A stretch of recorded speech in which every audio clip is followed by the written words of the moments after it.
baby, listen to me speak, yeah. No matter what, just let it go.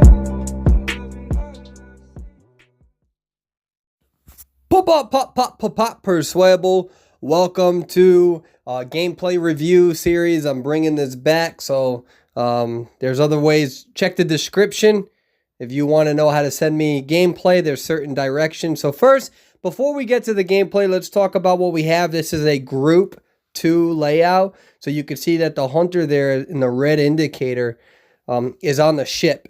Okay, so this may not be the exact cipher one, but this is a group layout too. Typically, a lot of hunters, they're going to go at that sort of angle right over here because there's usually 2 survivors over there. And that survivor right there is the key to this entire transition. They have to be able to identify that they're pretty much what we call...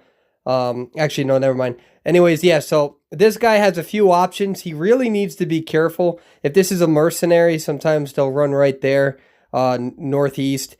It really depends on the type of character that you are, but most of the time it's better to transition. What's difficult about this for survivors, even for clans, is that you have to make sure that both of you aren't rotating in the same exact way. If you do this, then half of your team isn't really decoding. And so you have to come up with a creative way where you guys can rotate away from the hunter, but you're not wasting a shitload of time on that third member who should be decoded instead.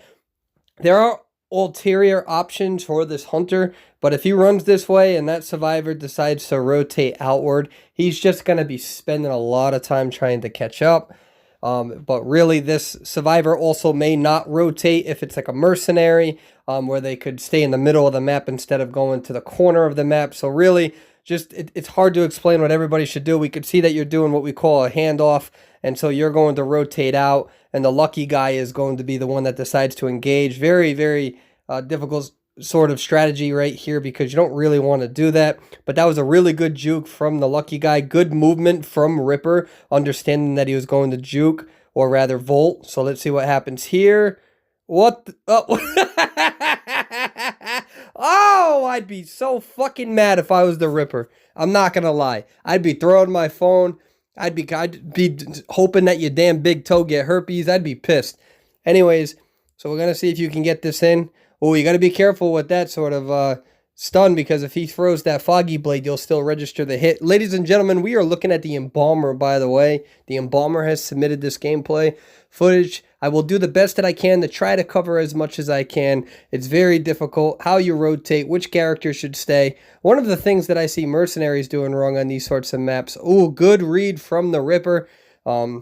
That's one of, running out in the open over here. That's a little difficult for that survivor to do that. Probably better off going towards that window over there. But yeah, that's one of the tight kiting strategies where you really have to just try to predict the Ripper and when he's going to foggy blade. A lot of high tier survivors, they may have juked back when he was in that window. But either way, it doesn't matter what decision you make. There's always a counter to it. It's a chess match. That's actually the perfect example of a chess match right there.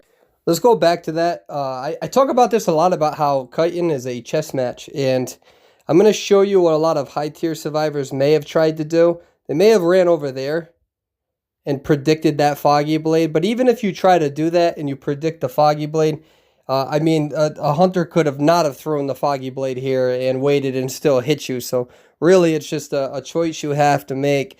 And yeah, good job from the Ripper capitalizing there. So again, the original individual who posted this was the Embalmer, so we'll get to the Embalmer. I'm not sure if I would have tried the Foggy Blade, the Gamekeeper out, or Gravekeeper, sorry. I don't think I would have tried a Foggy Blade. I think I would have waited for him to pop up first. Trying to Foggy Blade him out is really just going to work against you. But I'm not sure if that's necessarily true either, because if you can foggy blade him out, then you're more likely to be able to hit him and follow up, right? Because if you take him out, then he doesn't get that increased speed and rescue speed. So I understand the strategy that Ripper was doing there. I don't think it was necessarily wrong. There was a decision to it, right? Try to foggy blade him out so you can try to terror shock him when he goes for the rescue, because he's not going to have the rescue speed increase. But I'm not really sure if that's a strategy that I would have preferred, but to each their own. Just wanted to explain that. So we see that the Embalmer has the coffin right over here, and Lucky Guy is going to go down.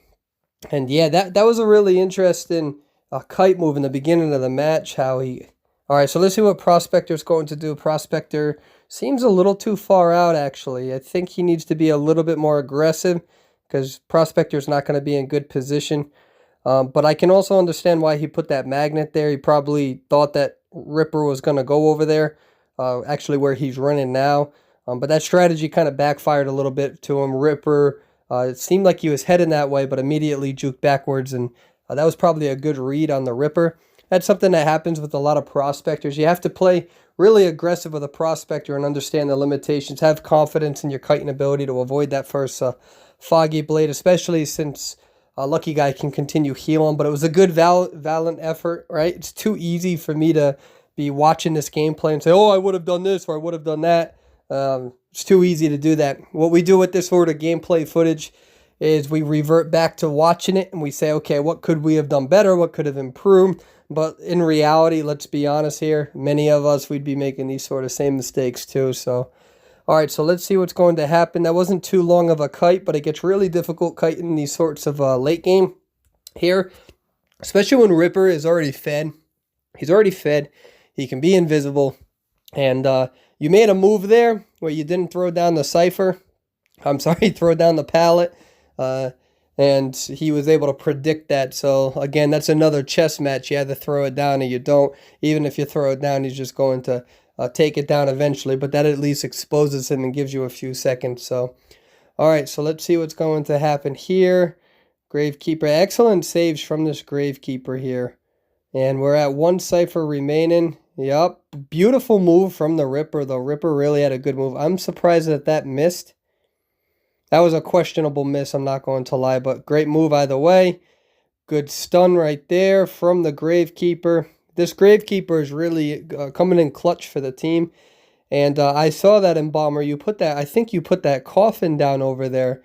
Did you see that the dungeon was over there? If you did that on purpose, that is a very good move. So ladies and gentlemen, the Embalmer put the coffin down right over there where you can see what they call the cellar, although I don't call it the cellar.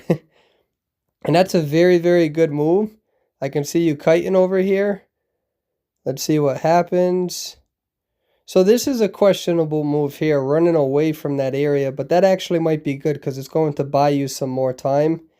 I don't really think that yeah, this will work in your favor. So here's my only concern about running away like this is that if it's the Ripper, if he really thinks that he's going to lose, he could probably watch you bleed out depending on your build. He could have probably just left you there.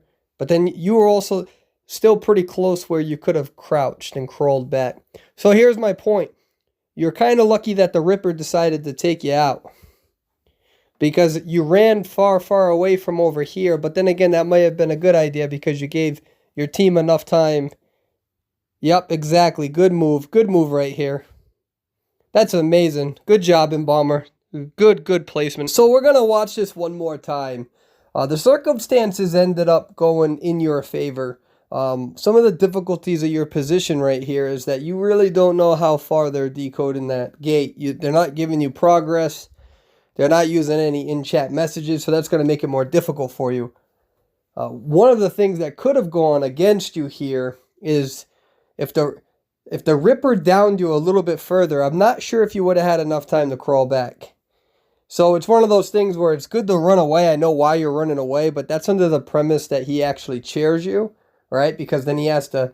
It doesn't matter if he hits you outside of the coffin. As of now, you have the tide turner, right? That's still a thing as of now. So either way, you did the best that you could with the circumstances, and he did end up chairing you. And, he could have at least tried to allow you to bleed to death and try to crawl. That probably would have given him better odds. But at the end of the day, he chaired you. The strategy worked. You did the best that you could with the information provided. Excellent job. This is awesome footage. Anyways, Embalmer, excellent gameplay. At the end of the day, you don't have to play perfect. You just have to play functional. And that's what you did. That was excellent gameplay. You had really good situational awareness. Ripper in the future, something to consider is possibly using teleport as well. A lot of high tier Rippers will use that on Lakeside. We've seen that in tournament gameplay. Thank you for submitting. Check the description on how to submit gameplay. You all have a beautiful day. Bye-bye now.